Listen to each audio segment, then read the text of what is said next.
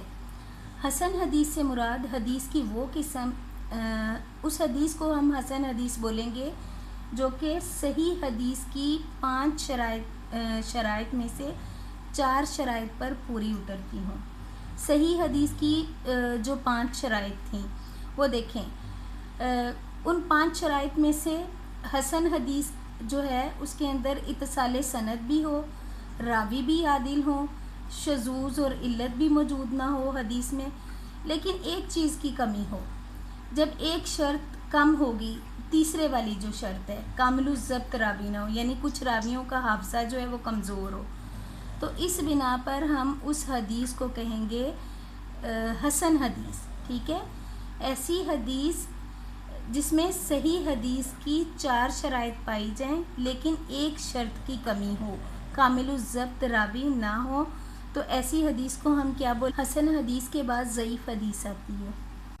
تو ضعیف حدیث اس حدیث کو کہتے ہیں جس میں حسن حدیث کی 4 شرائط میں سے کوئی ایک شرط نہ پائی جاتی ہو، یا تو اس کی سند متصل نہیں ہوگی، یا پھر اس کے راوی جو ہیں وہ عادل نہیں ہوں گے، یا اس حدیث میں علت پائی جائے گی، یعنی کوئی مخفی عیب موجود ہوگا، یا پھر وہ حدیث جو ہے وہ اس کے اندر شذوذ پایا جائے گا، وہ اس طرح سے کہ اس حدیث کے ثقہ راوی جو ہیں اپنے سے بہتر ثقہ راویوں کی مخالفت کرتے ہوں گے۔ تو ایسی حدیث جس میں حسن حدیث کی 4 شرائط میں سے کوئی ایک شرط کم ہوگی، ٹھیک ہے، وہ حدیث ضعیف حدیث کہلائے گی۔ اس کے بعد ہوتی ہے موضوع حدیث۔ موضوع حدیث اس کو ہم من گھڑت حدیث بھی بولتے ہیں۔ یہ وہ حدیث ہے جس میں راوی جو ہے وہ اپنی طرف سے کوئی بھی بات گھڑ لیتا ہے اور اس کو نبی صلی اللہ علیہ وسلم کی طرف نعوذ باللہ منسوب کر دیتا ہے۔ تو ایسی حدیث جو ہے اس کے بارے میں بہت سخت وعیدیں ہیں جو کہ آپ صلی اللہ علیہ وسلم کی طرف جھوٹ منسوب کرے۔ تو اللہ تعالیٰ سے دعا ہے کہ وہ ہمیں اس طرح کی احادیث کو آگے پھیلانے سے محفوظ رکھے، جیسے کہ آج کل سوشل میڈیا کے اوپر بغیر تحقیق کے لوگ آگے سے آگے احادیث جو ہیں وہ اس کو پھیلاتے رہتے ہیں۔ تو ہمیں جب تک ہم حدیث کی تحقیق نہ کر لیں اس وقت تک ہمیں اس حدیث کو پھیلانا نہیں چاہیے۔ اللہ تعالی ہم سب کو موضوع احادیث پھیلانے سے بچائے، آمین۔